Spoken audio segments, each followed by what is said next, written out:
have had a very difficult stretch, but you continue to perform at a high level. How are you able to get to your game? Basketball, when I'm on the court.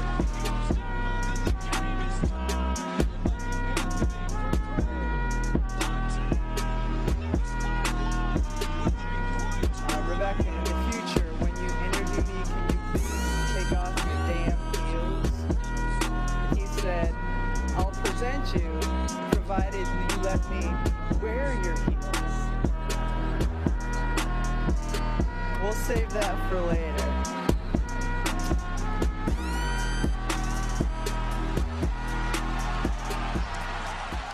Olá, pessoal, bom dia, boa tarde, boa noite. Que semana agitada na NBA, muitas coisas envolvendo muitas pessoas, muitas franquias, coisas que aconteceram no passado estão acontecendo agora e acontecerão muitas coisas.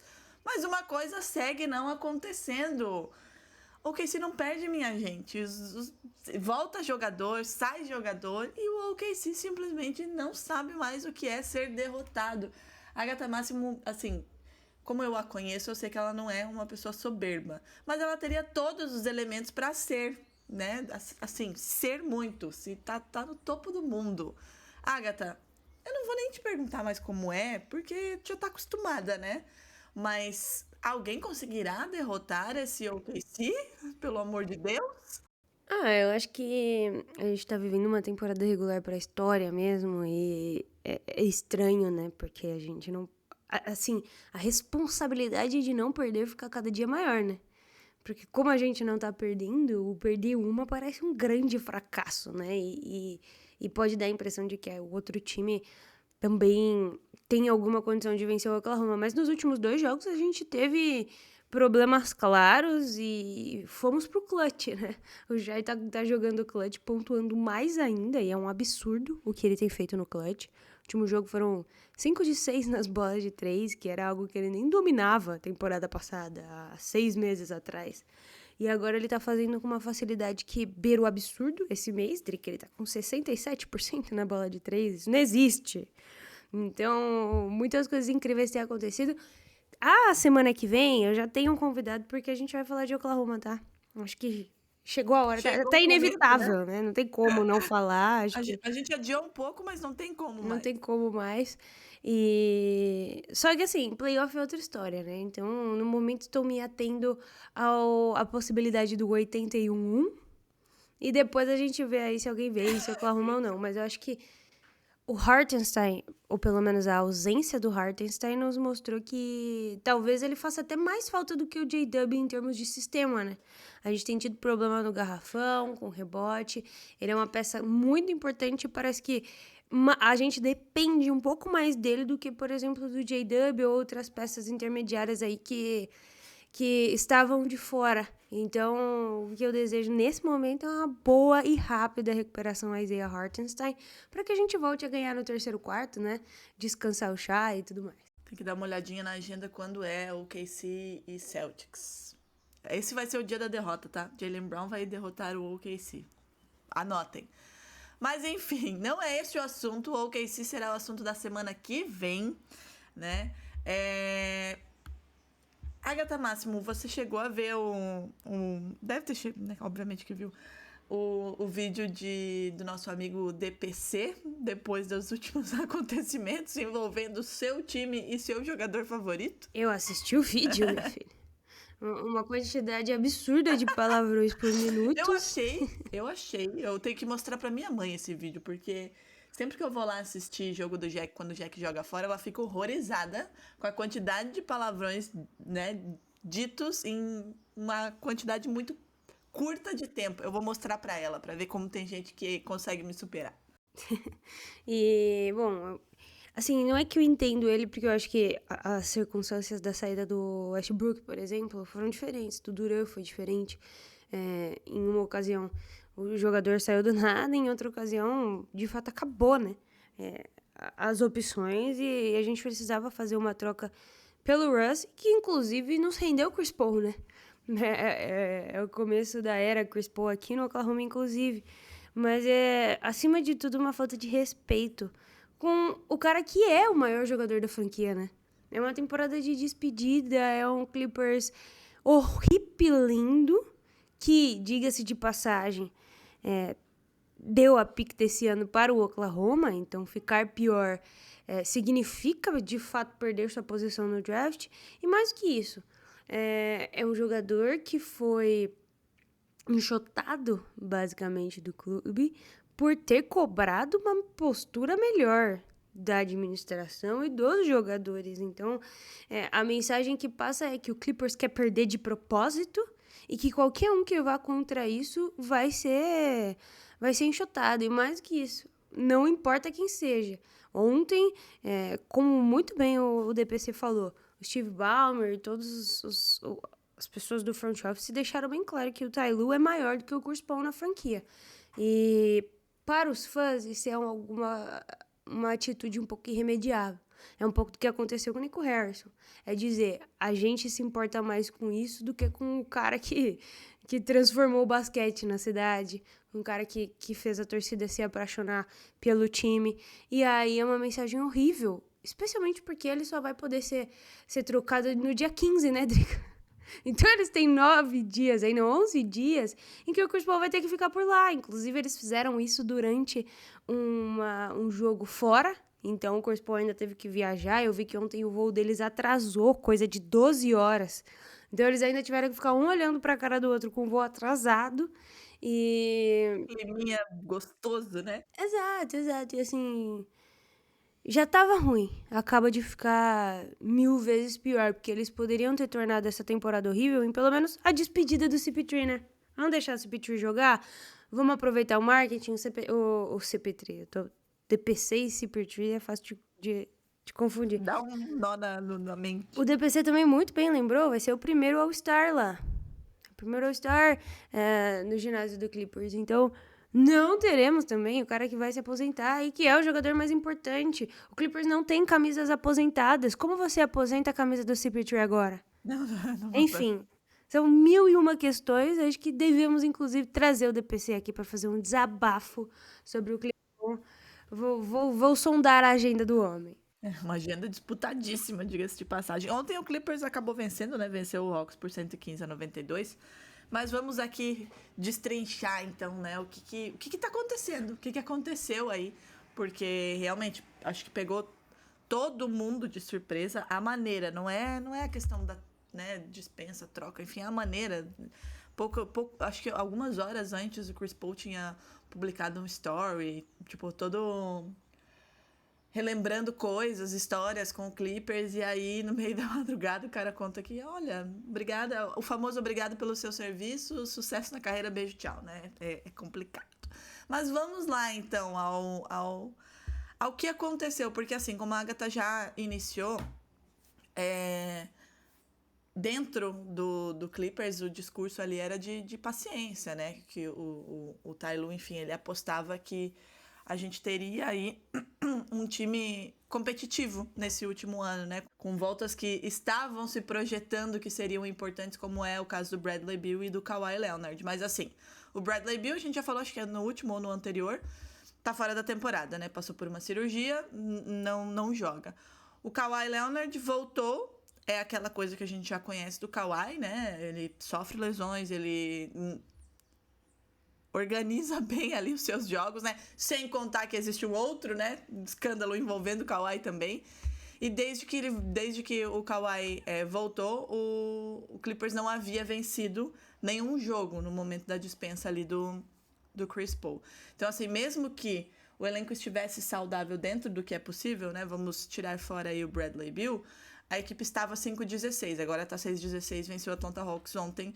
A segunda pior campanha do Oeste. E aí o Clippers montou o que é, na verdade, a rotação mais velha da história da NBA, tentando manter aí uma relevância, né, dentro dessa temporada, depois dentro dessa temporada. Mas aí começou a pesou a idade, pesou essa falta de disponibilidade, o time não consegue ser... Se a gente tem de um lado, por exemplo, um OKC, que obviamente a idade pesa, né? O OKC é o time mais jovem, que tem um ritmo muito intenso, um ritmo rápido, ofensivamente muito intenso, defensivamente muito forte, a gente vê um Clippers completamente no outro extremo aí disso, né? Um time lento, que é muito frágil defensivamente, os números estão aí, mostram isso, né? E que não tem profundidade. E aí, a gente tem esse resultado aí de 6-16. Agatha, mesmo quando tinham James Harden, Kawhi Leonard e Zubac juntos em quadra, o net rating do Clippers é de menos 10,2, cedendo mais de 127 pontos por 100 posses, o que se projeta... Não existe. Perdão. 127 pontos por 100 posses, o que se projeta ser a pior defesa da história. Olhando para o Clippers do ano passado, e aí você olha para esse Clippers de agora, né? Como isso aconteceu, Agatha? Porque saiu da terceira melhor defesa da NBA para isso. Pois é, temporada passada o Clippers teve uma defesa importante, uma defesa que fez esse time batalhar até o final, que fez a gente falar demais do Zubac, né? Como MIP e tudo mais, a evolução, todos os jogadores trabalhando em prol aí de tornarem a defesa melhor. E agora, nesse ano, esse time desbencou para 24º em defesa, né? A sexta pior defesa da liga, sem perder nenhum dos seus melhores defensores. Eu acho que isso é um ponto interessante. E aí, ainda adicionou alguns jogadores que deveriam fazer alguma diferença extra nesse sentido. Primeiro, o Brook Lopes, né? Ele já está fora da rotação, diga-se de passagem. Já tem 3 jogos que ele não joga, apesar de ter chegado aí numa exception. Troca de Norman Powell pelo John Collins, né? E a tentativa de substituir o Norman Powell com o Bradley Beal também foi um passo decisivo. O Bradley Beal já não defende, agora também não tem nem ele. O Powell era, de fato, acho que a peça que foi retirada mais importante em termos de defesa.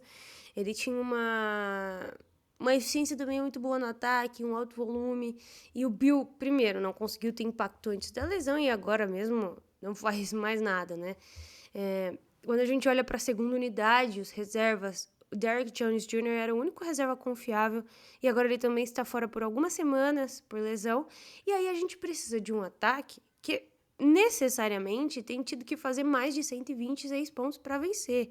Não é sustentável, Drica, não faz sentido do ponto de vista da tabela mesmo, né? Como vencer fazendo tudo isso. Eu acho que ontem a gente teve uma amostra um pouco melhor do que a defesa desse Clippers deveria estar fazendo. Segurou o Atlanta Hawks a 92 pontos e fez 115.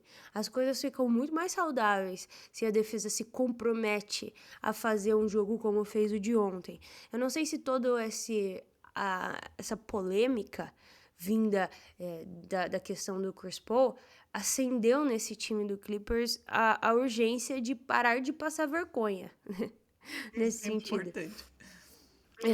O Clippers foi muito melhor no segundo período, onde conseguiu abrir muito bem a sua vantagem. Venceu principalmente nos rebotes, né? Foi 54-38 ontem contra o Hawks, mais ativo dentro desse garrafão, apesar de não estar arremessando muito bem de 3. Mas é o caminho. Se esse Clippers quer ser melhor, vencer e parar de entregar uma pique altíssima para o Thunder, acho que começa se dedicando mais defensivamente. O Clippers enfrenta o Grizzlies, né, no próximo jogo. Campanhas muito parecidas, né? Quer dizer, 3 vitórias de diferença, 3 derrotas de diferença, 6-16 agora o Clippers e o Grizzlies 9-13. É uma oportunidade de vencer a segunda consecutiva. Mas aí a Agatha falou, como assim entregar a pique pro OKC? Porque basicamente todo mundo deve pique pro OKC, né? Esse é o resumo. Mas, especificamente o Clippers, assim, o time claramente não vai ser competitivo ainda mais nesse Oeste da maneira em que ele se encontra. E ainda não tem o controle das próprias piques, né? Então, assim, não adianta fazer uma campanha horrorosa querendo uma pique alta, porque uma pique de loteria vai para quem, Agatha Máximo? Pro OKC. Então, o OKC, além de ser um time que aparentemente é invencível, ainda vai melhorar, né? Pela lógica. Então, assim, precisa entregar uma pick de loteria pro OKC. Não controla as picks até 2030, porque tem swaps com o OKC e com os Sixers nesses anos aí intermediários. E ainda tem a investigação que a gente citou ali no começo, né? Por essa possível violação do teto salarial, que envolve ali um suposto pagamento por uma empresa fantasma, que pagava um, entre aspas, excedente ao Kawhi Leonard. O resumo tá lá, inclusive, no nosso Twitter. A gente fez uma thread falando do escândalo do Joe Smith, e a gente cita também ali do Kawhi Leonard, mas o resumo é que o Kawhi Leonard fez um acordo visível por X e estaria recebendo um extra bastante grande, diga-se de passagem, por essa empresa fantasma. Essa investigação ainda está acontecendo e, se provado, o time pode perder ainda mais escolhas do draft, como aconteceu lá no passado, né, com o Timberwolves. Então, assim, já não tem um time bom. Não tem o controle das suas picks aí no curto prazo, né?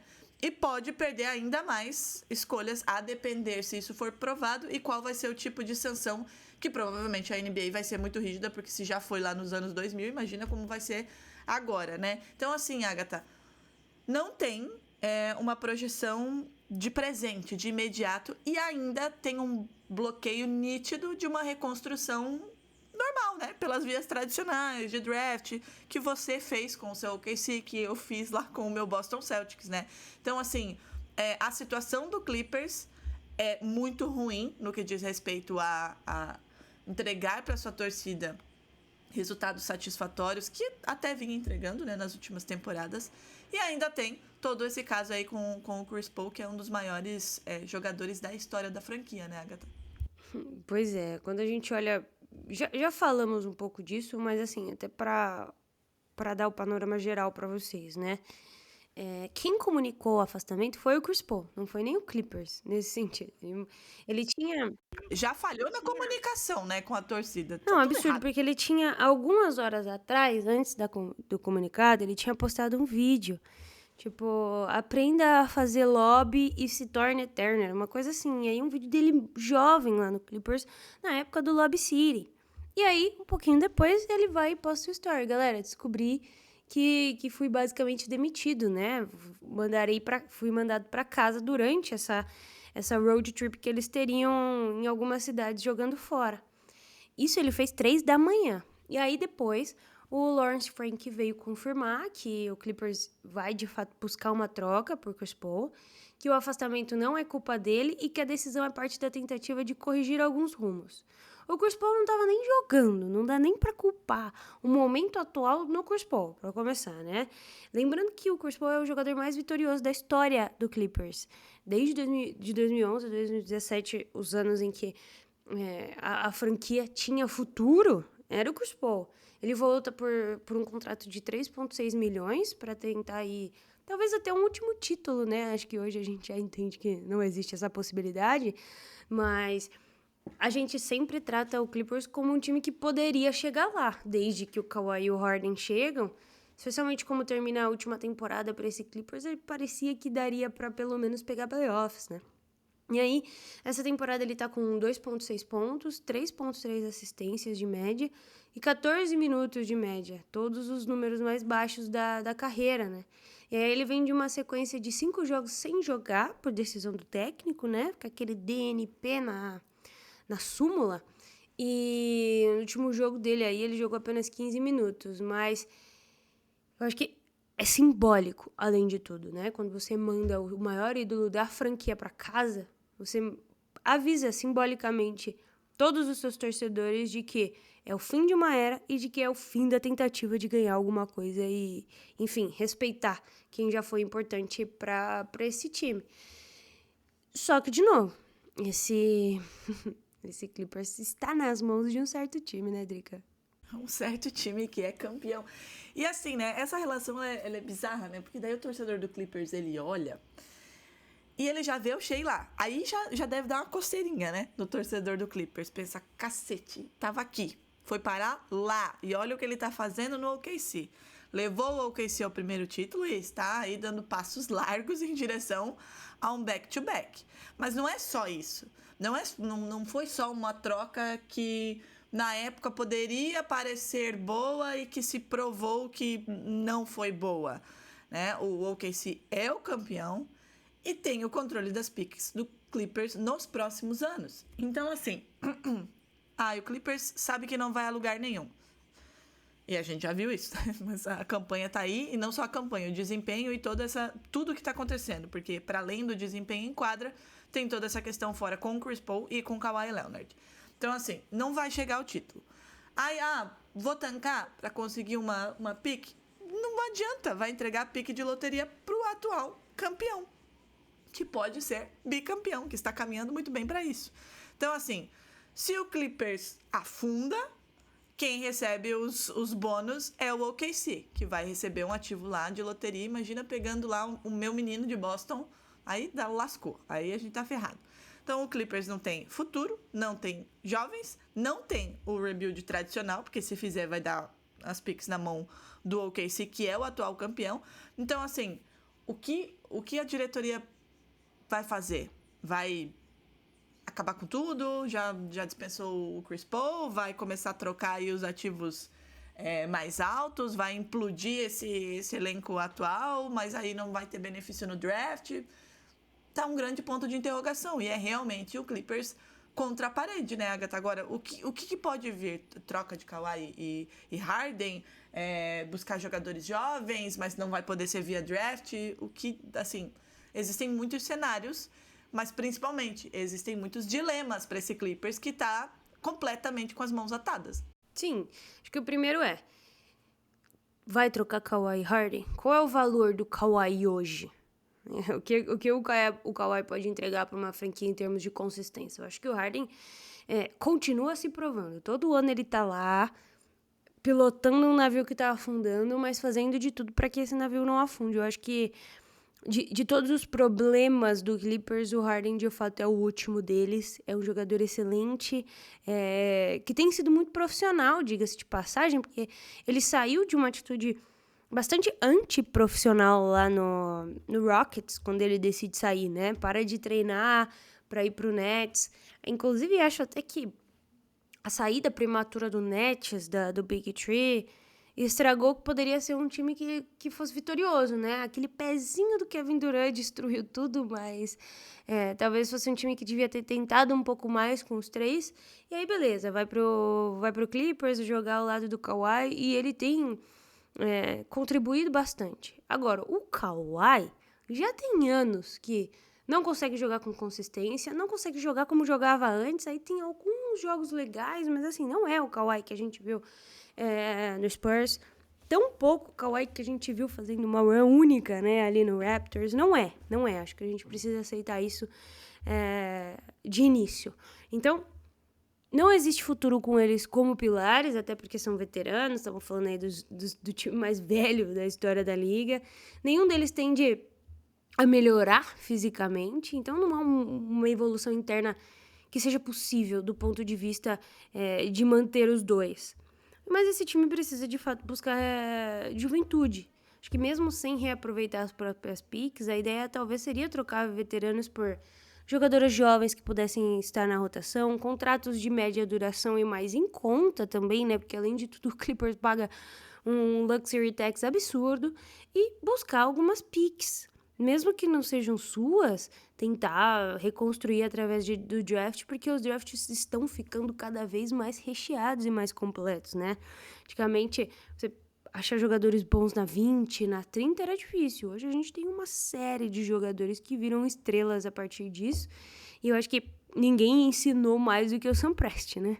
São muitas escolhas e ele faz todas as escolhas virarem alguma coisa. Seja no OKC, seja em outros times, a gente já viu um pouco mais disso. Acho que precisa evitar um pouco esses contratos longos para não ficar amarrado aos jogadores. E a decisão nas próximas semanas é a seguinte: a gente vai acelerar essa transição, esse rebuild para um novo ciclo, para um novo elenco, para um novo momento do Clippers, ou a gente vai tentar competir?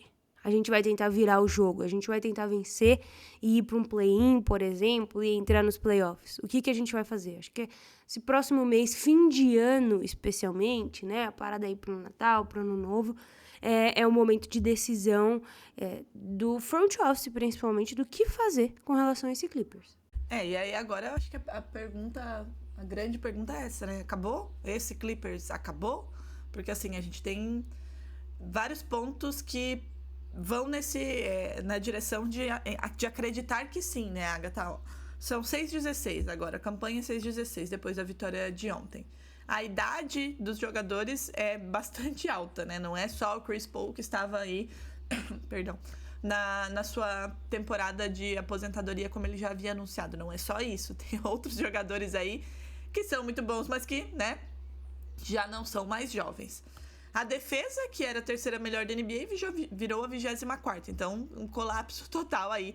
Deu uma amostra de que pode melhorar nesse último jogo? Deu. Mas, assim, a amostra anterior ela é muito maior, muito mais abrangente, de que colapsou de fato. O ataque precisa, como a Agatha já mencionou, de mais de 126 pontos para ganhar. Ontem não foi porque conseguiu segurar. Então, equilibrou. Mas, em média, tem sido isso. Não tem profundidade. Os conflitos internos são visíveis ali entre os próprios jogadores, sem contar o Ty Lue, né? Que aí nessa treta toda do Chris Paul também acabou ficando ainda mais desgastado, já que o que vem, né, dos reporters de Los Angeles é que o Ty Lue foi peça fundamental nesse afastamento por um atrito aí com o Chris Paul e com os questionamentos com relação às decisões técnicas mesmo, né? Tem aí a possibilidade de punição futura com relação a esse escândalo do Kawhi Leonard e as picks na mão do OKC. Então, assim, pode de fato ser o fim de uma era do Clippers em que se imaginava que o Clippers finalmente poderia chegar ao título, né, Agatha? E não chegou, né? Não chegou a lugar nenhum, não chegou às finais de conferência, não chegou ao título. Nem final que dirá no título. Nada. Construiu um novo ginásio tecnológico com painel de LED gigantesco e puta que pariu, e não deu em nada. O Steve Ballmer tem muito dinheiro, muito parecido com o que o Matt Shibia tem ali no Suns, e enfim, acho que muito orgulho também, além do dinheiro, pra ver que de fato esse time não vai a lugar nenhum. O Matt Shibia tomou um caminho ali no Suns que eu gosto. Eu gosto do core que ficou. Eu adoro o Devin Booker. E mais do que isso, eu gosto do quanto o Devin Booker se dedica ao Suns. Porque ele já podia ter saído, né? Entraram e saíram muitos jogadores. Eu gosto do Jalen Green chegando lá. E a gente ainda não viu a estreia do Kemba Walker também, né?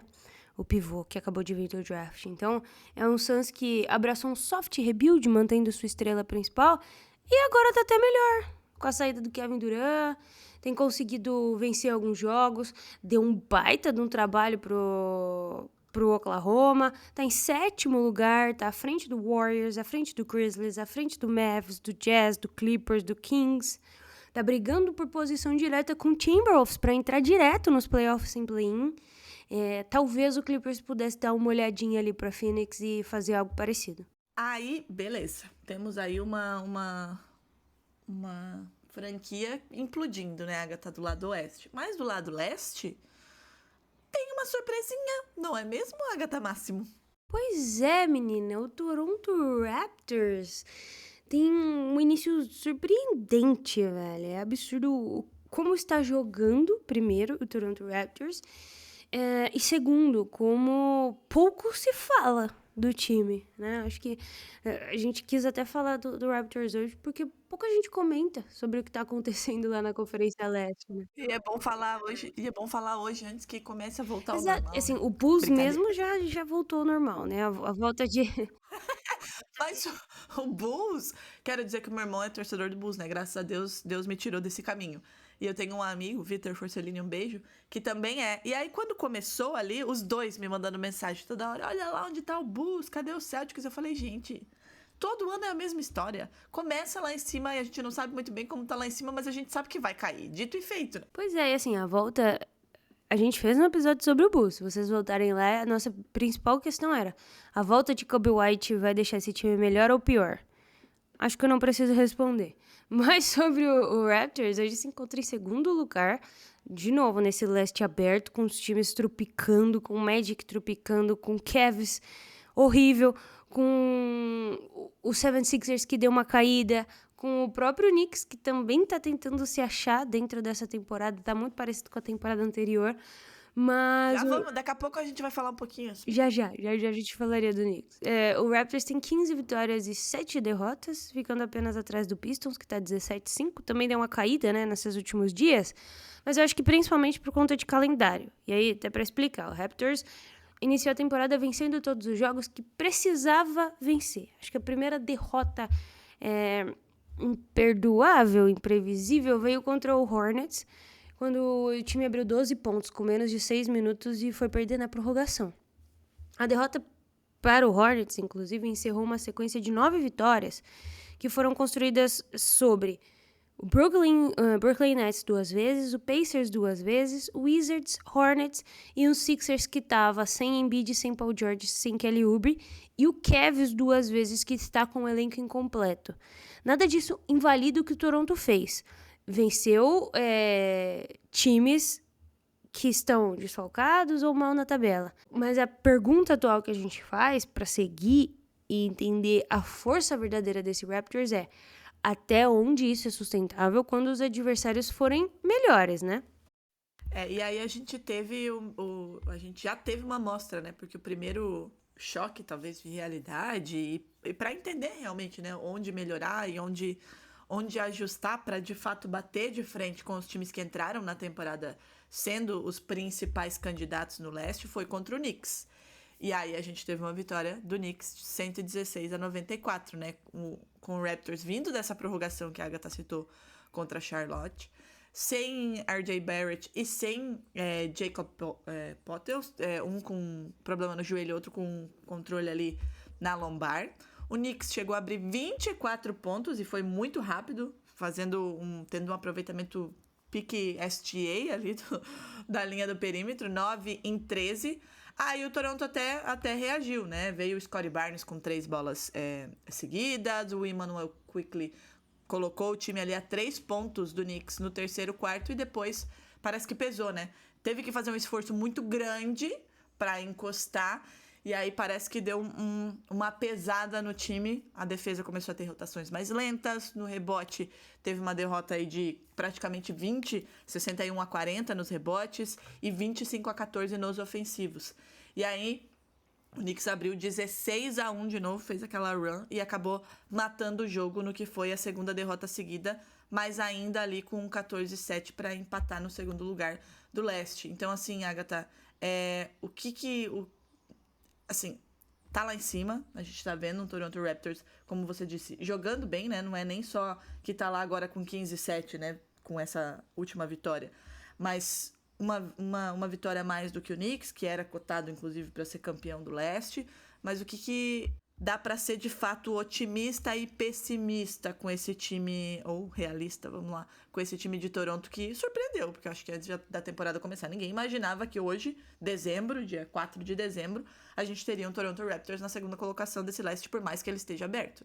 Pois é, eu acho que primeiro os torcedores devem estar felizes, a franquia tá feliz em estar na vice-liderança nesse ponto, 15-7. Esses resultados colocam o time na briga, de novo, leste aberto, mas os próximos jogos são mais duros. 6 dos próximos 10 são contra times acima de 50% de aproveitamento. Então, vamos ser realistas aqui. O Raptors bateram, sobretudo, em times mais fracos. E eles ainda não enfrentaram os melhores da NBA com frequência.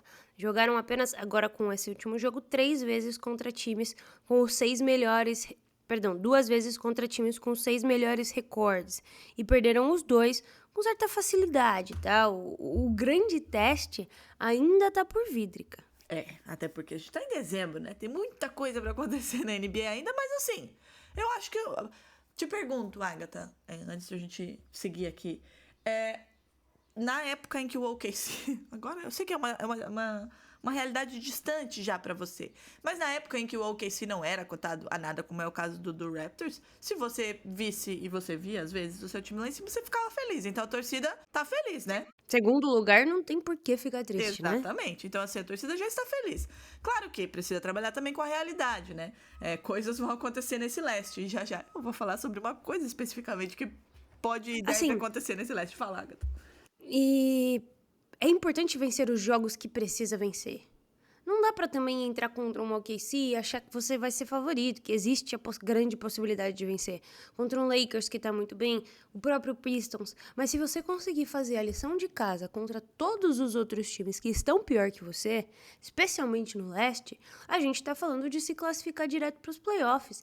E aí, é um Deus nos acuda, porque quem quer que seja que entre no play-in é um time muito batido, né? É um time que está surrado, independente de qualquer coisa. Então, o que o Raptors está fazendo aqui é uma temporada de manual. Vamos vencer quem a gente pode vencer, o leste está aberto e a gente consegue se classificar, quem sabe até direto. É muito bom estar no leste, porque os maiores adversários serão do leste. Então, assim, vai pegar o Oklahoma 1, 2 vezes, vai pegar o Nuggets 2 vezes, mas a maioria dos jogos, 60%, 70%, é contra esses adversários que já encontrou. Então, o prognóstico, no geral, tem que ser positivo. Exatamente. E aí a gente vai falar aqui de algumas peças, né, Agatha, que são muito importantes para essa campanha e que continuarão sendo importantes aí no resto da temporada regular, que tá bem longe de acabar, diga-se de passagem, né? A gente tem o Colin Murray-Boyles, o rookie, né, que tá em desenvolvimento, obviamente, né? A gente tá falando de um jogador muito jovem e que vai oscilar, o que é completamente normal. Mas ele começa com uma temporada irregular por alguns pontos, né? Teve uma lesão no training camp, ficou doente, teve uma leve entorse no joelho, mas mesmo assim ele já tem impactado consideravelmente nesse Toronto Raptors. São 11 pontos em 5 de 6, né, de field goal, 8 rebotes, 4 ofensivos contra um dos times mais físicos da liga. Então, assim, no jogo contra Nova York, né, teve uma sequência de recepção, de contra-ataque, cesta, roubo de bola, enterrada, o que mostra que um cara de 20 anos, ele consegue processar muito rápido o que o time precisa e em que ritmo o time precisa no determinado jogo, né? A gente tá falando, de novo, de um rookie de 20 anos e que tá aí em desenvolvimento. Vai oscilar? Vai oscilar, mas a partir do momento que ele mostra essa maturidade e essa percepção rápida do que é preciso ser feito em um jogo tão complicado, vai ser uma peça muito importante para esse Toronto Raptors, né? Que já tá mostrando que é capaz, e aí o rookie vem chamando atenção, né? Porque daí os veteranos já começam a falar que ele realmente é muito forte, que foi um achado aí e que deve ganhar mais tempo nessa rotação do Toronto Raptors, que tem peças aí, aqui ó, subindo, né, Agatha, como é o caso do Quickley. Pois é, quando a gente olha pro Immanuel Quickley, a gente teve um pacote, né, que trouxe o Quickley, né, aquele Anunoby, Barrett, Quickley chegando em Toronto, e o Quickley desde outubro, do dia 27, está com 16 pontos de média, 6.1 assistências, 4.6 rebotes, mais de um roubo de bola por jogo e 40% de 3. Uma evolução significativa como armador titular, tomando decisões melhores. Acho que ele tem uma leitura da dobra muito boa para achar o jogador disponível, um playmaking excelente e, mais do que isso, um cara muito confiável nas bolas de 3, né? Um cara que você sabe que pode matar do perímetro. E a percepção anterior de que o Knicks tinha vencido a troca, com certeza, talvez ainda existe, porque esse Clippers foi para as finais de conferência, mas se o RJ Barrett e o Quickley mantiverem esse nível, a discussão pode até mudar de figura esse ano ainda, porque olhando para a tabela, o Raptors está acima do Knicks. E aí a gente vai ter esse encontro novamente no dia 9 de dezembro, né? Que aí é NBA Cup, mata-mata, aquela coisinha que a gente ficou com uma pulguinha atrás da orelha quando foi criada, mas depois a gente já começou a gostar mais. 9 de dezembro, dia 5 é hoje, dia 4 é hoje, que dia que é dia 9? Meu Deus do céu, terça-feira que vem, dia 9 de dezembro, os dois se enfrentam e aí quem vencer vai para Las Vegas para a semifinal da NBA Cup. E aí esse jogo vai ser um termômetro real, né, Agatha, para saber quem quem venceu de fato, né? Claro que isso a gente só vai saber lá no final. Mas é um confronto direto, valendo vaga, e que vai ter esse termômetro. O Knicks vai ter provavelmente, né, o Anunoby. E o Raptors, num cenário ideal, aí vai ter as suas principais peças com o Poeltl e o RJ Barrett, né? E Agatha, tem um ponto aí de grande preocupação para esse Toronto Raptors, que é Brandon Ingram. O Ingram, que inclusive tem jogado bem, mas ele gera um alerta físico, principalmente. Ele já disputou 21 jogos, que é mais do que ele disputou a temporada inteira passada. Ele jogou 39 minutos contra o Charlotte, mas no final da partida ele não tem jogado bem o clutch. A lá Anthony Edwards, né? Ele tem uma sequência de 0-9 no fim contra o Hornets e 0-6 no início contra o Knicks. 5 turnovers nesse jogo, menos 22 de saldo e algumas dificuldades para atacar, especialmente a defesa do Knicks no jogo. Então, talvez seja necessário gerenciar minutos para evitar um pouco do desgaste excessivo. Um ponto positivo com relação a esse Raptors, com certeza, é o Scottie Barnes, né? Scottie, ele venceu defensor do mês na Conferência Leste. Lembrando que o defensor do mês da Conferência Oeste é o Cason Wallace, que é provavelmente o 5º melhor defensor do KC, né? Mas enfim, só pra fazer um parênteses, é bom falar de... Você é ridícula, tá? Você é ridícula. Cason Wallace venceu o defensor aí do mês, mas o Scottie venceu no leste. E além de estar jogando muito bem no ataque, essa evolução defensiva dele é de suma importância para que, primeiro, o Brandon Ingram possa descansar. Ele está com 20 pontos de média, 7,9 rebotes e 5 assistências, o Scottie. 24 anos só para ele. E ele consegue suprir a falta do Brandon Ingram quando isso acontece, né? O Scottie pode jogar de guard, pode jogar de forward, mas é um Brandon Ingram que tá com 21,5 pontos de média, 5,7 rebotes, 3,7 assistências. E, de novo, a preocupação principal com ele é física. Então, ter alguém que supre defensivamente e consegue também colocar esses 20 pontinhos por jogo ajuda demais essa situação a melhorar. E falando em preocupação, o RJ Barrett, né, que no cenário ideal vai jogar contra o Knicks, é essa preocupação também, né, porque ele acabou lesionando ali o joelho numa jogada muito simples, muito boba, né, depois de uma dunk. Foi projetado uma entorse, marcaram os exames e ele vinha sendo muito eficiente, né. Aliás, o RJ Barrett é um jogador bastante versátil, né, e tem sido fundamental aí para manter esse ataque do Raptors bastante organizado. Sem ele, o Raptors pode utilizar o Jacob Water ou o Grady Dick, com um pouco mais de minutos. Só que assim, né, é diferente, né? É diferente você ter um RJ Barrett que, se tiver contra o Knicks, inclusive, né, se estiver aí à disposição contra o Knicks, tem também uma motivação extra aí para vencer do Knicks, né? Conseguiu vencer sem o Nets, chegando a abrir 12-5, mas também é um ponto de preocupação, né, Agatha? Porque é o joelho, então você acaba ficando um pouco preocupada. Só que assim, com todas essas preocupações, com o Brandon Ingram, com o Scottie Barnes assumindo responsabilidades, com o RJ Barrett, que a gente espera, né, porque a gente sempre quer jogadores saudáveis, o Raptors tem aí uma identidade bastante forte, bastante clara nesse começo de temporada, né? Pois é uma identidade forte, um estilo de jogo claro, o time sabe o que fazer, quem ele é. É um time agressivo defensivamente, que força muitos turnovers, corre em transição e comete poucos erros. Esses são, acho que os 4 pontos mais fortes da identidade do Toronto Raptors. É o líder da NBA em porcentagem de assistências para turnovers, melhor até que o OKC, top 10 em roubos, top 10 em assistências, melhor time da NBA em pontuação de transição, e o Barnes já fez uma coletiva pós-jogo e falou que é a melhor química entre os jogadores que ele teve na carreira. O Quickley tem falado também bastante sobre isso. É um elenco jovem, acima de tudo, que não tem muita pressão individual. Não tem pressão também para vencer nada nesse leste, né? Então consegue jogar um pouco mais solto, abraça esse estilo de jogo que tem como característica a defesa transformando no ataque, algo muito parecido com o que o Oklahoma faz, e sido muito feliz ao fazer isso, né, Drica? O Quickley até falou que eles passaram muito tempo juntos, né? Tá parecendo um outro time aí que costuma tá sempre junto, né? Parece que parece ser aí um bom caminho a seguir, né? Um reflexo, né? Mas ainda existem pontos fracos, né? Existem pontos fracos ainda, né? A defesa do perímetro, ela tá bem.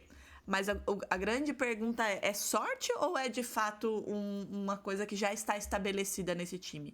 Os adversários têm chutado aí a terceira pior marca da liga, cerca de 32% do perímetro. E internamente isso tem sido, pelos reporters, aí um debate. É de fato a defesa forte ou é um acaso, ou é uma sorte, né? Até porque a gente está no começo da temporada.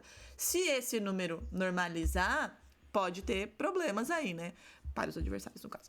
Os rebotes são problemas para o Toronto Raptors, que está abaixo da média em todos eles, né? Defensivo, ofensivo e nos rebotes totais.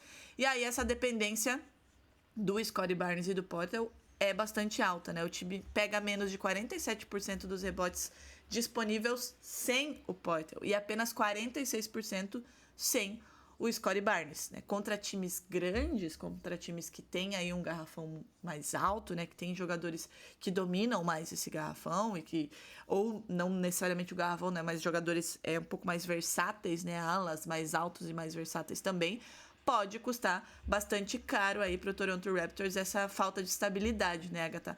Mas o que tá por vir? Porque assim, o Raptors ainda não foi lá pro lado oeste, né? Pois é, o Raptors ainda não viajou para a Costa Oeste. Isso só vai acontecer em 18 de janeiro contra o Lakers.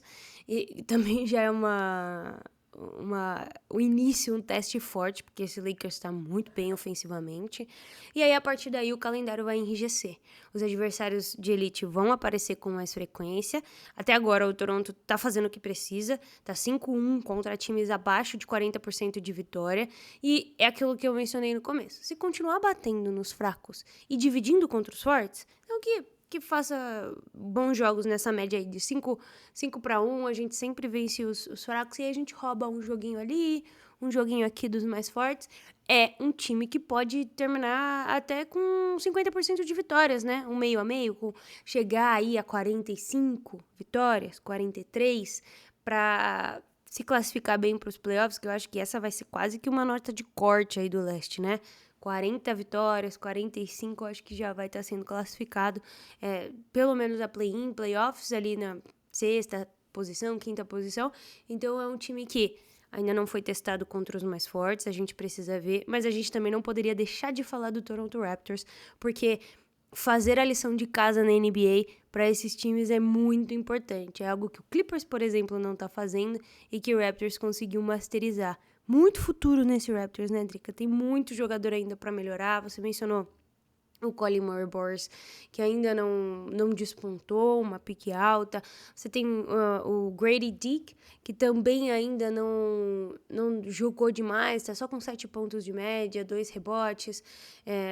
E uma série de outros jogadores aí, como Jacob Walter, alguns outros um pouco mais velhos, mas que também têm contribuído, como a questão do Jamal Sheed, do Garrett Temple, do Ochai Agbaji. É um roster profundo que não tem pressa para desenvolver esses jogadores, né? Que não tem a urgência de ser melhor agora porque já começa fazendo sua lição de casa. Então, assim, vamos ver a schedule aqui, a agenda desse time. Peraí, que aqui já aconteceu. Eu abri a schedule e abri desde o comecinho. Aqui. Esse time jogou contra o Trailblazers e venceu ontem, né? No dia 2. Joga contra o Lakers lá no futuro. E aí vai ter dia 5 de dezembro contra o Hornets, Boston Celtics. Aí joga no dia 9 contra o Knicks. No dia 18 contra o Bucks, Celtics de novo no dia 20, Nets no dia 21, 23 Miami Heat, que talvez acho que dessa sequência que eu mencionei seja a mais difícil, né? 26 de dezembro... Calma lá. 26 de dezembro contra o Wizards. E aí, perdão, errei o dia. Eu falei 18 de janeiro, mas é no dia 28 de dezembro. Pega o Golden State Warriors na Conferência Oeste.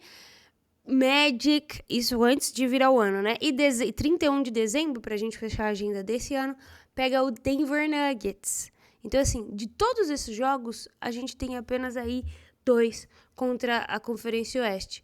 Poderia trabalhar com a probabilidade de vencer todos do leste, com um pouco mais de dificuldade em Miami Heat e Boston Celtics e Jaylen Você não me Brown. provoque. E talvez perder até nem para esse Warriors, né? O Curry tá machucado, talvez só para esse Denver Nuggets. Então, existe um mundo em que dá para fazer um 8-2, um 9-1.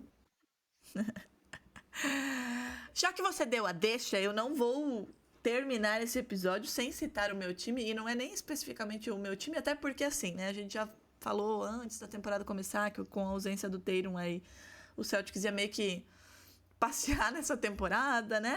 Existia também a possibilidade de um tank, enfim. Só que assim, o Jaylen Brown não quer. O homem não quer perder. Não adianta, não quer perder. E aí, já que é um dos adversários do Raptors 2 vezes, né? Nesse mês de dezembro, antes de a gente virar o ano, o Celtics está escalando aí, né, Agatha? Neste momento, inclusive, está na zona de playoffs direto. 12-9 a uma vitória do Orlando Magic, que é o 5º colocado, e a duas vitórias e uma derrota apenas do Miami Heat, citado por Agatha Máximo como o pior adversário do leste do Toronto Raptors. Ela vai ver só uma coisa, no final de dezembro a gente volta a conversar.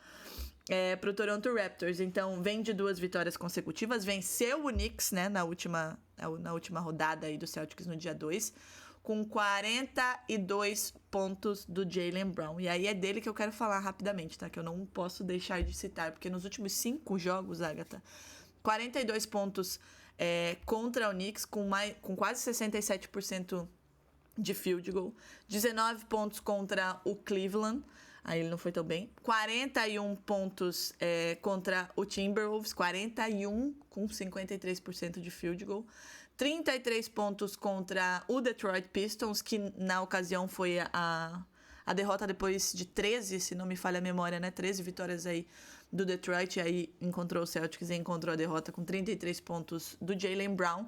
E contra o Orlando Magic, 35 pontos para o Jaylen Brown. Então, assim, se a gente pegar os últimos 5 jogos, 4 deles acima de 30 e 2 deles acima de 40 pontos. Ele que tá com 29 pontos de média, 6 rebotes e quase 5 assistências. Está realmente carregando esse Celtics. Assumiu a responsabilidade, né, com a ausência do Tatum. O Celtics vem oscilando, obviamente, né? A gente sabia que isso ia acontecer. O que eu não imaginava é que, por exemplo, Derrick White estaria oscilando tanto, mas parece que está reencontrando aí também seu basquete. Mas fato é que muita gente coloca esse Celtics fora dos playoffs. Tem gente que coloca no play-in, mas o Jaylen Brown quer nos playoffs. E as últimas fofocas vindas de Boston é que Jason Tatum quer voltar a jogar basquete na segunda quinzena de janeiro. E se isso de fato acontecer, se ele voltar e voltar bem, meus amigos, talvez esse leste não fique tão aberto assim, né, Agatha?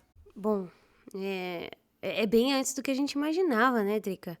A gente tava prevendo aí pra março, abril, mas é aquilo que a gente falou. Se o Boston Celtics conseguisse segurar no meio da tabela até a volta do Jason Tatum, inclusive eu coloquei o Boston indo para as finais do leste, tá? Me lembrei agora no episódio de palpites. Colocou mesmo. Apesar de dar uma vacilada aqui agora, dizendo que o Miami é o principal adversário do Raptors. Ah, mas né? Assim, no geral, é de fato. Olha, mas assim, é um Celtics uma que a gente... logo depois do jogo, só com o gifzinho do Jaylen Brown, tá?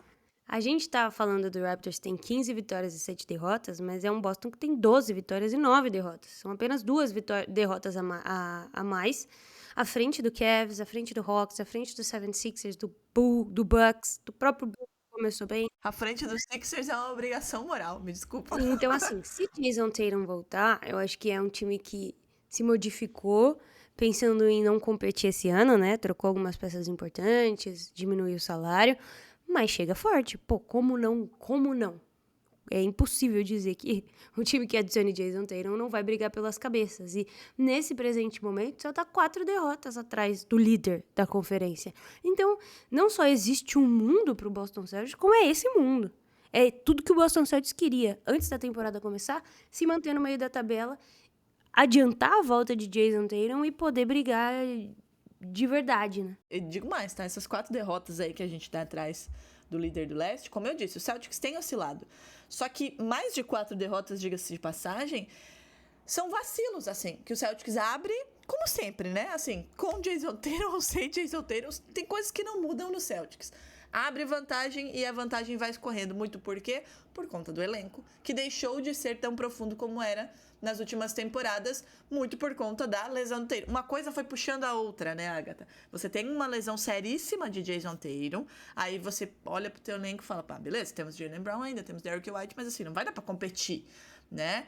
Aí você troca vários jogadores importantes, o time não tem essa profundidade que precisa ter, tem vários jovens aí em desenvolvimento também, obviamente, só que os caras principais não querem saber de perder, né? O Jaylen Brown disse, não, deixa, matou no peito e disse, a responsabilidade é minha, deixa comigo, e tá levando esse time. E a gente falou, como a Agatha disse, a Agatha colocou realmente no final do leste, se vocês voltarem aí nos palpites, vocês vão ver que ela não está mentindo. E eu falei que esse Celtics ia direto para os playoffs, e se o Jason Tatum voltasse, todo mundo ia ter que engolir muita coisa. Tanto com relação ao Jaylen Brown, porque é muito desrespeitado na liga, como com relação ao próprio time, com esses dois chegarem muito mais longe do que todo mundo projetava a partir do momento da lesão do Jason Tatum. Então, não desrespeitem Jaylen Brown, a gente já vem falando isso aqui há muito tempo, e ele vem provando isso ano após ano. O cara foi MVP de final de conferência, MVP de final de NBA, e os caras continuam desrespeitando ele. Eu acho que talvez essa temporada, esse começo de temporada sem o Jason Tatum, talvez sirva, e talvez não, porque as pessoas na internet são horrorosas, mas talvez sirva para que todo mundo entenda que o Jaylen Brown é um jogador de primeira prateleira ali, entendeu? Primeira, segunda prateleira. Não é um coadjuvante, simplesmente. Obviamente que o Jason Tatum é o rosto da franquia. Mas os dois se complementam muito. E se ele, como a Agatha disse, se ele conseguir Derrick White, Peyton Pritchard, se o Celtics conseguir se manter ali na 7ª, 6ª, 5ª colocação, e de fato o Jason Tatum voltar na segunda quinzena de janeiro como ele quer, ou nem precisa ser na segunda quinzena de janeiro, pode ser depois. Voltar ainda nessa temporada regular para pegar, né, o ritmo, para que o Celtics chegue nos playoffs e ele também pegue ritmo, aí, meus amigos, é o Boston Celtics, né? Agatha, algum recado paroquial? Eu queria falar de Jamal Murray ontem, né? No jogo contra o Pacers, ele jogou muito bem. 19 de 25 nos arremessos, apenas 10 lances livres, 4 de 5 nas bolas de 3 para fazer 52 pontos, Drica. Baita jogo, vitória do Nuggets 135 a 120. Uma defesa que ainda pode melhorar um pouquinho, mas um ataque que tem suprido absolutamente toda essa questão. Também falar rapidamente da questão do Giannis, né? Ontem, Eu ia falar disso. ontem a gente... Nada tão ruim que não possa piorar, né, meu Pois é, menina. Descobrimos que ele já havia pedido troca na off-season, que o Knicks, inclusive, tinha sido contactado, né, pra saber se havia interesse. Não rolou, ele se comprometeu a jogar ontem. E aí, cara, ontem eu vi um tweet, Drica, de dia, que o cara falou, imagina o Giannis estoura o Aquiles no jogo. Caralho. E aí ontem, basicamente, ele se machucou e parecia que ele tinha machucado o Aquiles. Se rompeu, se foi só um estiramento, ou se ele fez uma cena, né, pra não jogar mais essa temporada pelo Bucks, a gente não sabe. A verdade é que alguma coisa no Aquiles aconteceu. E aí, a notícia que me deixou mais impactada disso tudo não é o Giannis querendo sair, não é o Giannis tendo pedindo troca, não é o Giannis querendo romper o Aquiles, é o San Antonio Spurs estar interessado em juntar o Wembanyama e Giannis. Aí não dá. Aí, pra mim, acabou. Tu imagina isso? Não dá. Não queremos assim. Não gosto desse tipo de reunião. Amiga, se você está falando no mudo. Ai, desculpa. Como Tava aqui sempre, falando... todo episódio. Aliás, tá faltando um item nesse episódio que acontece sempre. O quê? A comida? Não, a comida de manhã não tem. De manhã eles fazem jejum intermitente, brincadeira. Já caiu, já. Augusto tá precisando, né, de uma Tá dieta. precisando, coitado. Mas a verdade é que a gente tem que ter muita calma e parcimônia nesse momento, porque se juntar o Wembanyama e Giannis, a coisa vai ficar assustadora. E assim, o Spurs é um dos times que tem asset e mais do que isso, tem espaço na folha de pagamento. O Spurs consegue abraçar esse salário do Giannis e o Spurs tem muito guarde interessante pra mandar, né? Tem uma coleção de jogadores excelentes que o Bucks precisa, além de tudo, fora as picks. O Spurs tem uma coleção bacaninha de picks aí para os próximos anos. Talvez depois do Oklahoma, óbvio, seja o time que tem mais picks nesse sentido para poder trabalhar, né, com relação ao seu futuro. Tem, por exemplo, pick do Atlanta nesse ano, aí de first ano 2027 Atlanta, Boston, que é swap, tem 29 a própria, muitas picks de segundo round.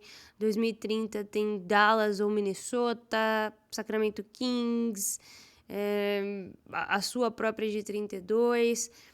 Deu algumas picks aí para outros times, né, para receber seus jogadores, especialmente ali do Kings, mas tem muita coisa, muitas vantagens salariais, de futuro, de time, de asset, para buscar se realmente quiser. E aí fudeu, basicamente, né?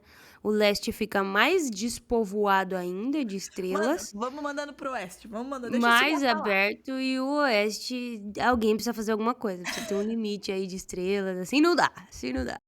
Não, deixa assim, imagina um Spurs com o Wembanyama e Giannis, além de todo o resto, porque assim, tem ótimas peças lá, contra um jovem OKC. Eu acho que seria bem interessante essa final de conferência. Deixa todo mundo ir lá pro lado oeste. No lado leste, a gente tá meio capenga, Agatha. Você tem que entender que a lesão Aquiles se instaurou pelo lado leste e a gente precisa de um tempo para se reestruturar. Então, por enquanto, deixa o oeste se matar. Bom, a situação do Giannis a gente vai ter que acompanhar. Semana que vem a gente traz mais detalhes. Eu acho que é basicamente isso, né, Agatha? Assim, a NBA, ela nunca fica no ócio, né? Ela sempre traz algum entretenimento. Então, toda semana a gente vai ter alguma fofoca, algum escândalo, algum babado pra falar. Semana que vem falaremos desse inevitável OKC. E vamos ver o que mais acontecerá. Mas eu quero mandar um abraço, e eu acho que você também, porque saiu aí, né, a retrospectiva do Spotify e a gente tem recebido algumas imagens de amigos que colocaram o NBA das Minas lá no topo, né, dos podcasts mais ouvidos. Matheus Cirone lá da Penalty, um beijo pra você. Segundo podcast mais ouvido dele, corintiano como você, Agatha Máximo. Olha, se juntar os dois, lascou. Obviamente Meus pêsames. Não, cara, agora até eu resgatei as minhas raízes corintianas nessa finalzinho de dezembro aí no futsal. Sou Corinthians até debaixo d'água, é um vai Corinthians agora. Mas ele é muito, muito corintiano no campo, né? Então vocês todos sofrem juntos, ele, você, minha mãe, meu pai, meu irmão, enfim, muita gente. Mas colocou lá o NBA das Minas, né, no segunda colocação lá no top dos seus podcasts mais ouvidos. E teve mais gente mandando mensagem, né, Agatha? Teve, o Eloy mandou mensagem também, que a gente ficou aí no top 3 dele. O Diego também mandou mensagem lá no Instagram.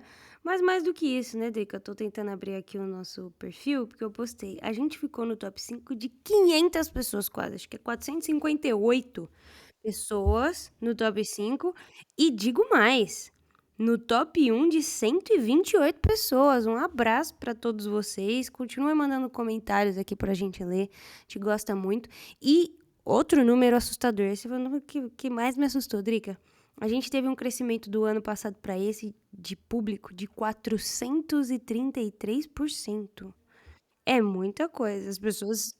A nova geração chegou? Será? Espero Será? que sim. Os jovens, venham, jovens, venham. E a gente fica muito feliz. Eu sei que às vezes a gente some. Eu sei que vocês gostariam que tivessem mais episódios. A gente vai trabalhar para isso nesse próximo ano, eu prometo. Agora que a gente tem a Nani também, que é incrível, tem feito vários vídeos incríveis no Instagram. Ela também vai participar pra gente falar mais de basquete feminino, como a gente sempre quis. Então, seguimos, tá? A gente sabe que às vezes a gente some, mas também vocês sabem que a gente nunca desaparece por completo, o que é o mais importante, né, Drica? Então, bora pra mais um ano, esse que será o 2026. Acho que a gente vai fazer uma década, talvez o NBA das Minas como um todo fará uma década no ano que vem, então precisa ser um ano especial de comemorações, né? Meu Deus, uma década de NBA das Minas. Um beijo, né, pra Sabrina, que iniciou tudo isso. Tá lá, eu vivo vendo ela cercada de gatos e a gente vai tocando por aqui. Como a... Ela realizando os nossos sonhos, né? Exatamente. E a gente continuando os O dela. sonho dela, né? Tá bom. Acho que é uma troca justa. Um beijo, né, pra todo mundo que tá aqui mais um ano. Como a Agatha disse, a gente também gostaria de estar mais aqui, mas assim, né? Os boletos batem a porta, a gente precisa trabalhar também em outras frentes para pagar a ração dos gatos, né? Porque o Augusto tá gigantesco, a Messi deu uma emagrecidinha, mas come muito ainda. Mas a gente vai estar trabalhando para melhorar em várias frentes, né, Agatha? Agradecer a galera que tá chegando aqui também no NBA das Minas. Tem uma galera muito legal produzindo conteúdo também. E a gente promete fazer ainda mais para que na próxima retrospectiva, a gente tenha crescido ainda mais, a gente apareça ainda mais nos tops de vocês aí, que tenha chegado muito mais gente gente jovem de idade, jovem de espírito e que ama a NBA assim como a gente. Então, muito obrigada a todo mundo. E semana que vem a gente volta pra falar do OKC, né, Agatha? Exatamente. Então é isso, minha gente. Um beijo e até semana que vem. Até. Abraço.